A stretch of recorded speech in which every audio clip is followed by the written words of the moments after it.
بسم الله الرحمن الرحيم الحمد لله رب العالمين والصلاة والسلام على رسول الله وعلى آله وأصحابه أجمعين. Мурдагы темада жан дүйнөбүздү тазалабай турган болсок, кылган ибадаттарыбыздын пайдасы жок. Пайдасы жок деген аны кылбай эле коюш керек деген мааниде эмес. Бизди куткара албай калышы мүмкүн. Мына ошон үчүн ибадат менен кошо намаз окуп атат, мисалы, орозо тутуп атат. Ошол менен кошо сөзсүз түрдө башка тармактарды да карап коюш керек.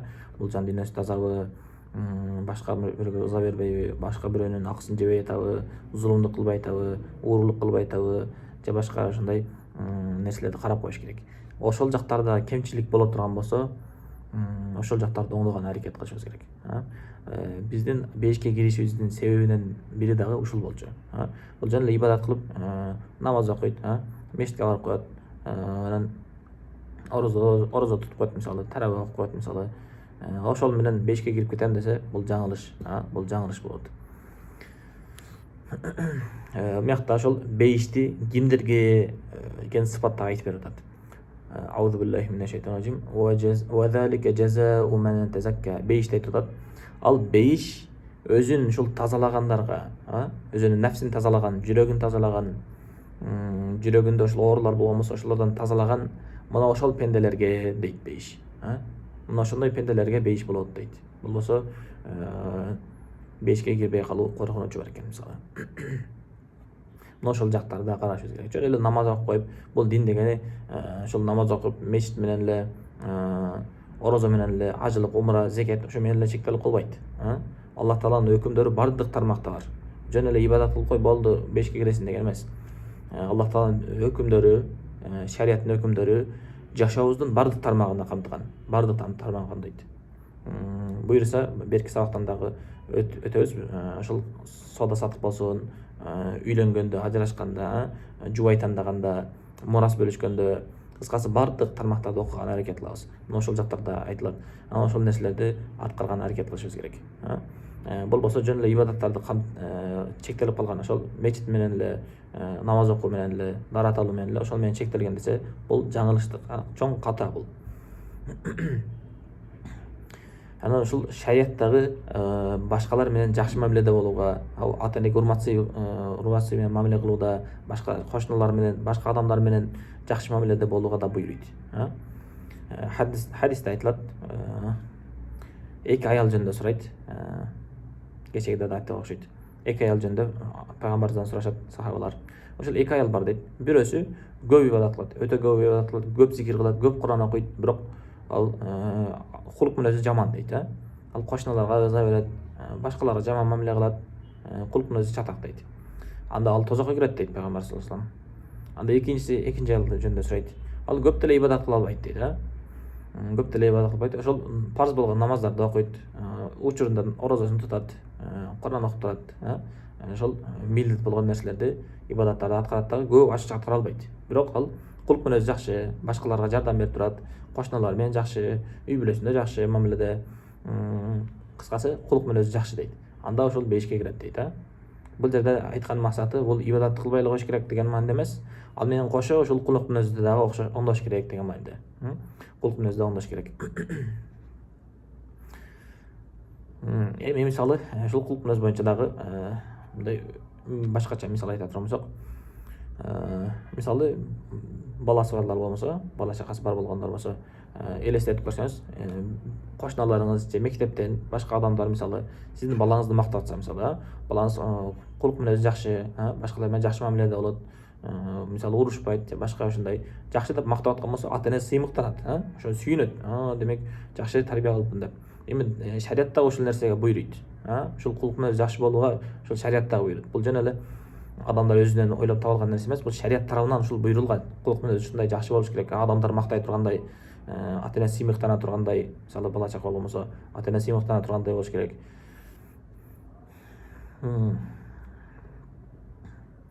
Анан дагы аят келет, ошол бейиш кимдерге берилет десе, аятта айтат. Аузу биллахи минеш шайтанир рacим. Тилка дарул ахирату наж'алуха лиллазина ла юридуна улуван фил арди вала фасада. Тилка дарул ахират. Ошол акырет жери, акырет жашоосу дейт. Бул бейиш айтканда. Бейиштин жашоосу дейт. Кимдерге десе, аны бул жерде жашаганда, бул дүйнөдө жашаганда жер бетинде бузукулук каалабаган, башкалардын үстүнө зулумдук каалабаган, бузукулукту, күнөөлөрдү, башка нерселерди каалабаган түз жүргөн адамдарга дейт. Башка бирөөгө мисалы үй бүлөдө болсо, үй бүлөсүн зулумдук кылбайт, аялын уруп неме кылбайт, зулумдук өткөзбөйт, мисалы балдары болгон болсо жөн эле кыйкырып, же болбосо коркутуп эле ушундай мамиле кылбайт. Ошол жакшы кулук мүнөз менен мамиле кылган болсо, үй бүлөсүндө болсун, башка жакта болсун, достор менен болсун, же көчөдө жүргөндө болсун, ошол кулук мүнөзү жакшы болгон болсо, эч кимге зулумдук өткөрбөйт, ошол жакшы адамдардан болгон болсо, мына ошолорго бейиш деп атат. Бейишти мына ошолорго даярдадык дейт. Башка аятта болсо вал акибату лил муттакин дейт. Вал акибату лил муттакин. Бул дегени акыбет, бейиштин жашоосу бул таквадар пенделер үчүн дейт. Эми таква деген кандай? Арамдан алыс болгон, ошол түз жүргөн, кулук мүнөзү жакшы, ибадаттарында бекем болгон, мына ошондой адамды таквадар дейбиз. Мына ошондой адам боло турган болсо, бейиш ошол пенделерге дейт. Эми бул тезкия деп коебуз мына. Бул шариатта өкүмдөр, бул жөн гана немени камтып калбастан, жана айткандай, намаз менен орозо, дарат, ошол нерселерден чектенип калбастан, бул бардык тармактарды камтыйт элек. Мисалы, бир адамды айталы, ал Куран окуйт, мисалы, кааруу болгон, Куран жаттаган, мисалы, бирок кулук мүнөзү жаман болгон болсо, ал Курандын эч кандай пайдасы жок, пайда бере албайт. Ошол Куран жаттаган менен бирге кулук мүнөзү да жакшы болуш керек. Мисалы, бирөө дайыма мечитте намаз окуйт, бирок кулук мүнөзү жаман, үй бүлөсүндө неме кылат, үй бүлөсүндө жакшы мамиле кылбайт, тарабы окуйт, мисалы, дайыма ибадаттарды кылып жүрөт, мисалы, бирок үй бүлөсүндө аялы менен мамилеси жакшы эмес, аялын сыйлабайт, мисалы, же болбосо наоборот, аялы ошондой ибадат кылат да, бирок күйөөсүн сыйлабайт, мисалы, күйөөсүн урматтабайт. Мындай боло турган болсо, бул ошол кылган ибадаттарда эч кандай пайдасы жок. Же болбосо ошол намаз окуйт, башка ибадаттарды кылат дагы, таразадан алдайт, соода сатыгында алдайт, же жалган сүйлөйт, башкалар менен урушат, гыйбат кылат. Мына ошондой ошол тармактарды дагы оңдобой турган болсо, кылган ибадаттарыбыздын пайдасы тийбей калат экен.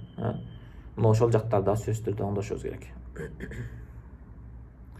Анан бул үй бүлөдөгү көпчүлүк проблемалар, ажырашуулардын бардыгы ошол немеден, адеп, кулук мүнөз жакшы болбогон себебинен. Азыр ажырашуулар көбөйүп атат, мисалы. Угуп калабыз, бир ай жашагандан кийин ажырашып кетти дейт, бир жыл жашагандан кийин ажырашып кетти дейт, мисалы.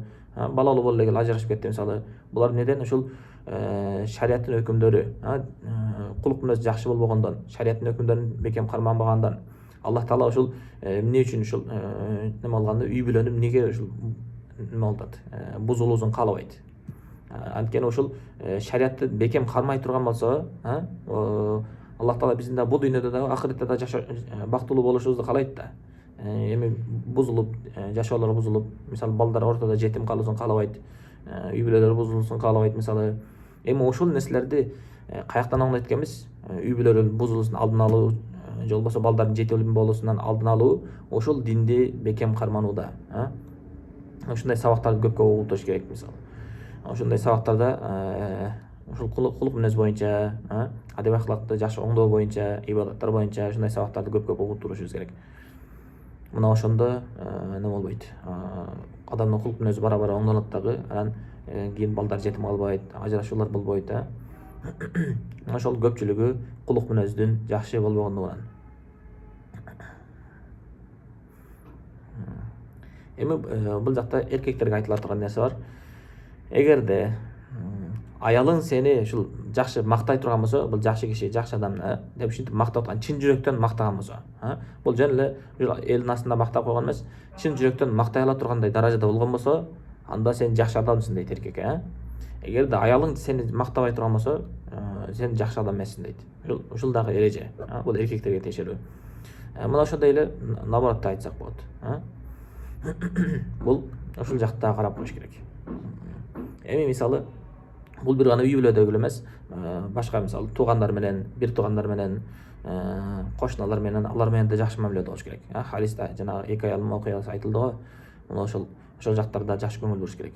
Мисалы, бирөө жакыны өтүп кеткен болсо, атасы же апасы же бирөөсү өткөндөн кийин бул жакта балдары калып, анын байлыгын талашып атат мисалы. Ошондой болгон болсо, ошол адамдар жакшы, кулк мүнөз жакшы, жакшы адам деп эсептелеби мисалы. Биякта атасы өлүп көмүлөйүн деп турса, биякта байлыгын талашат мисалы. Мына ошол нерселерди эмне себептен десе, ошол динге бекем болбогон себебинен, динден алыстап кеткен себебинен. Мурда мындай нерселер болгон эмес мисалы. Биздин чоң аталарыбыз андан мурдагы учурларда мындай байлык талашуу, мурас талашуу, андай нерселер аз болгон мисалы. Эмне себептен? Ал учурда ошол мусулманчылыгы бекем болгон, ислам динине бекем болгон, намаздары бекем болгон, кулк мүнөздөрү жакшы болгон, анан ошол шарияттан бир аз илимдер болгон, шариятты билген, ошол кулк мүнөздөрү жакшы болгон. Мына ошол себептен, динди бекем карманган себептен. Болбосо ошол бир туугандардын ортосунда мурас талаштар, үй бүлө ажырап, балдар жетим калуусу, ошолардын бардыгы динди бекем кармабаган себебинен. Мына ошол себептен, кулк мүнөз жакшы болбогон себептен.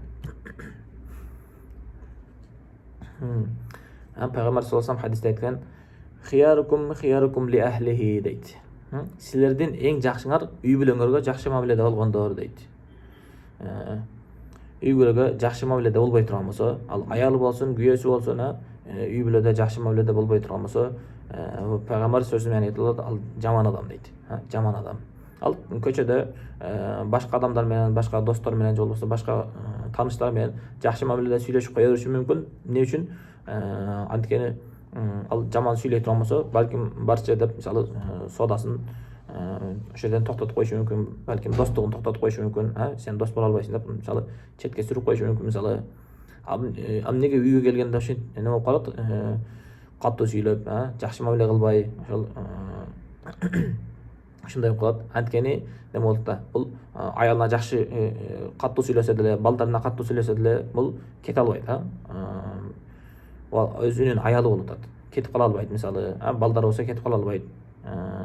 Мына ошондой эми ушул жерде киши жакшы мамиле кыла турган болсо, демек ал шарияттын көз карашында бул жакшы адам деген сөз. Жакшы адам деген сөз. Эми буга дагы башка себептер деле бар. Ушул дин душмандары динди бурмалоого аракет кылып аткан себебинен дагы, бул дагы бар.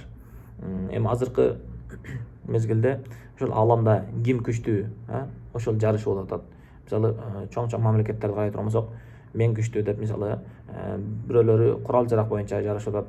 Эми башка жактан болсо мисалы интернет тармагынан динди бузууга, динди бурмалоого, динди жамандоого аракет кылып атат.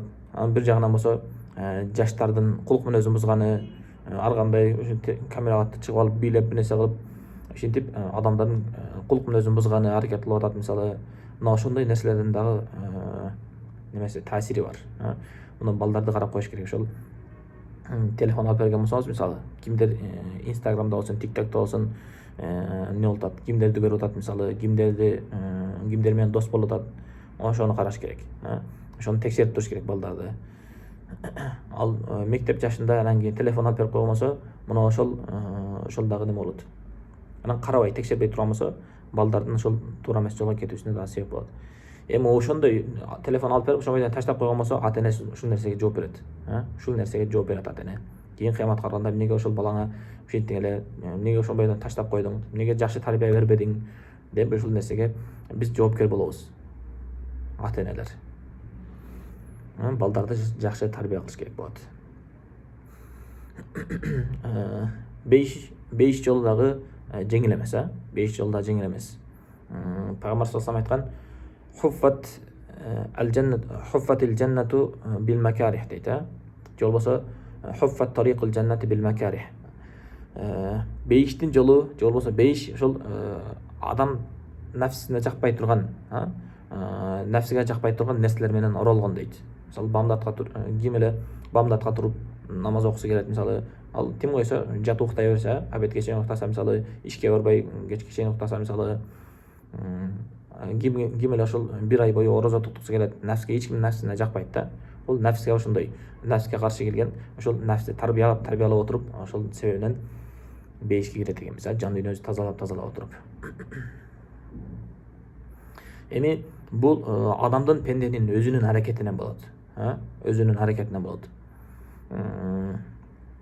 Эгерде биз ушул туура жолго келүүнү каалай турган болсок, Аллах Таала мүмкүнчүлүк берет. Ошол адамдын өзүнүн аракетинен болуш керек. Эң биринчи аракет пендеден болуш керек.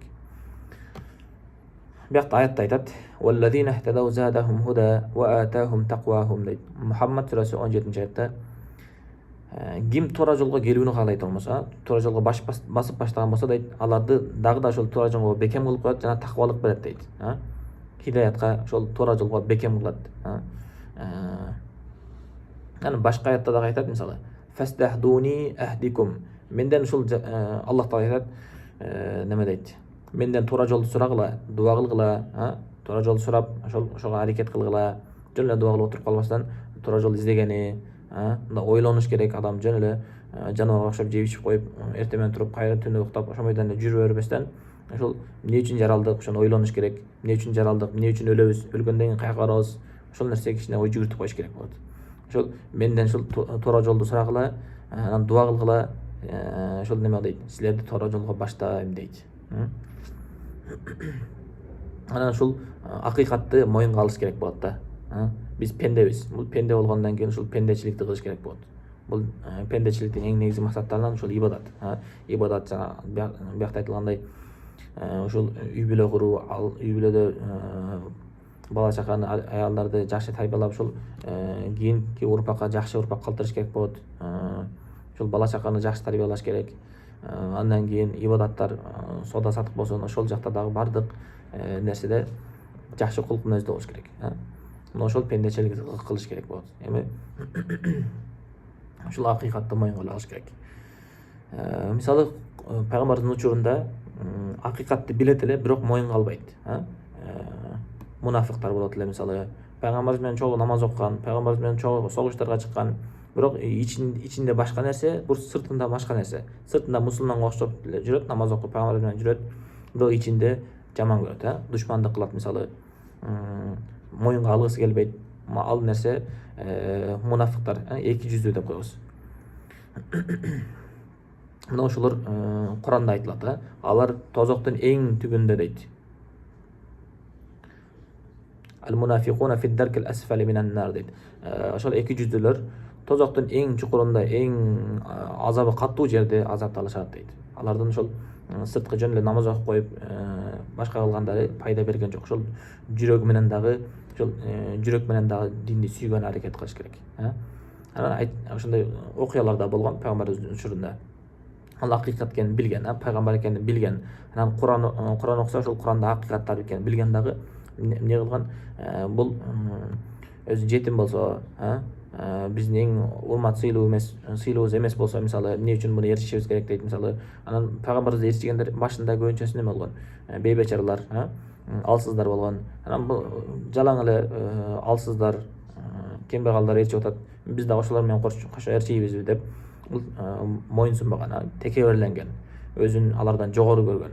Муну ошондой кылбастан, бул намаз оку дедиби, намазды окуй бериш керек. Намаз окуп, башка нерселерди кыла бериш керек, ибадаттарды.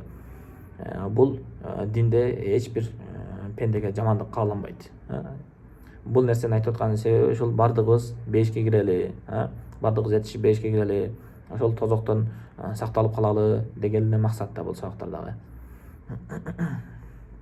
Анан ошол пайгамбарыбыз учурунда ушундай айтышат эле, ушул Куран акыйкат экенин билет да. La tasma'u li hadha al-Qur'ani walghaw fihi дейт.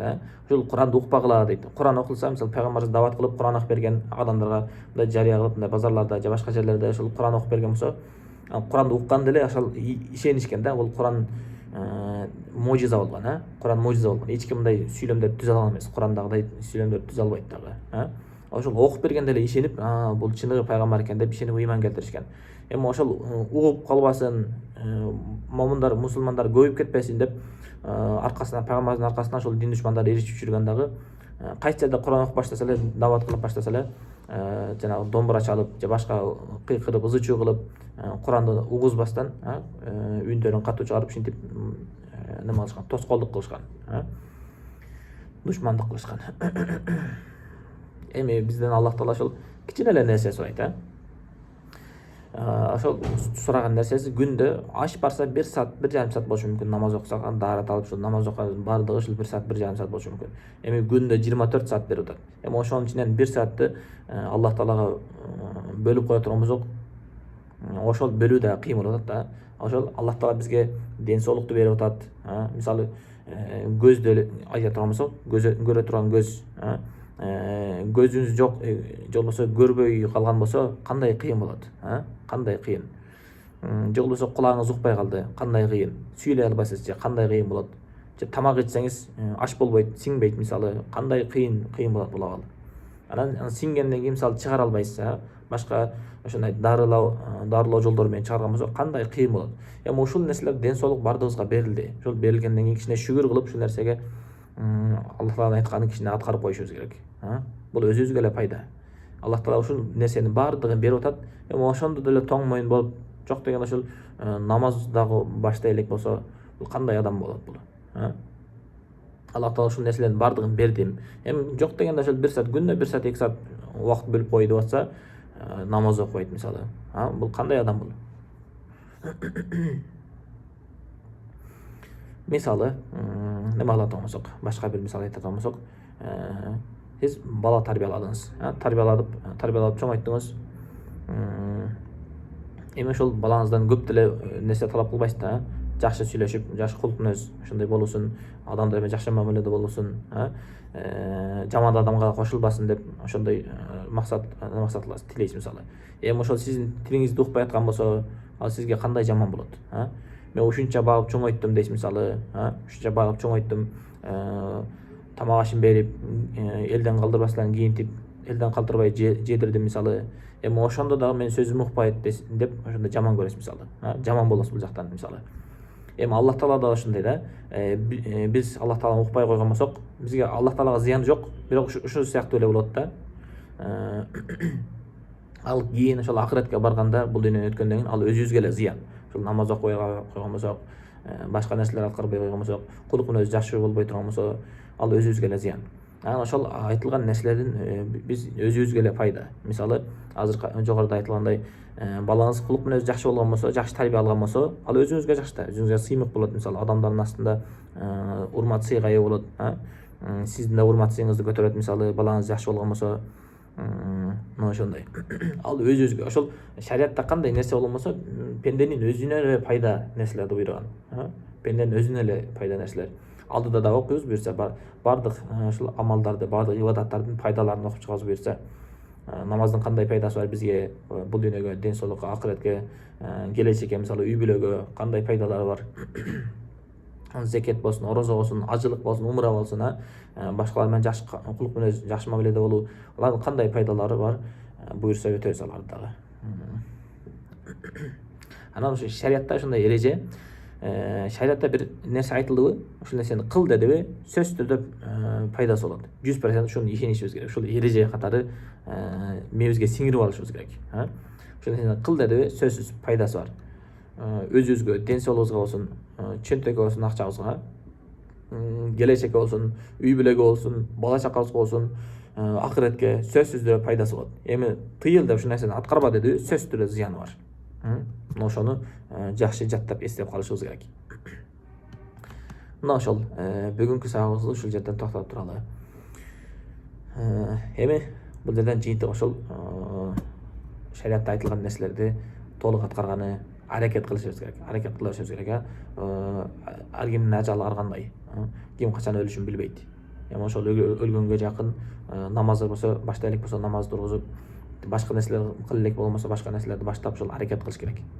Бул дүйнөдө жөн эле жаныбарларга окшоп, хайвандарга окшоп, малга окшоп эле жүрүп өтүп кетпестен жакшы неме алган аракет кылышыбыз керек. Мына ошол бүгүнкү сабагыбыз аягына чыкты. Ва саллаллаху таала аля хайр халқи Мухаммадин ва аля алихи ва асхабихи ажмаин. Ассаламу алейкум ва рахматуллахи ва баракатуху.